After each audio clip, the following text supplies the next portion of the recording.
We're at the Royster Production Studio, just doing a quick demo of why 360 geometry works so well for car shots. So when you're dealing with 360 footage, you're really looking at a ball of content, a full 360-degree sphere that we're then projecting onto, in this case, a curved wall. But what's interesting is the center of the ball needs to be where the cinema camera, in this case my camera, is in space. So if you're correctly aligned, the geometry will work no matter what direction you're facing within that sphere. So if you're looking at the white line at the bottom of the screen on the road, that will be straight. Now if we go, I'm going to go to an extreme and move all the way off to the side, and you're going to see that that line will become curved. So this projection was correct for where we were a second ago.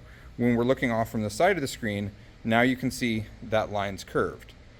Obviously this isn't an area where you'd actually shoot from, but the curvature of the screen is making the geometry of the environment incorrect. If in the media server we move the origin over to where I am now, so basically we're moving the center of the ball over to this side of the world, once we line it up, we'll be able to find that there is a point in space where that line becomes straight again, which is right here. So if we were to measure where I'm standing right now relative to the center of the wall, if we were to measure that in the media server, we would see that we're actually at the exact point.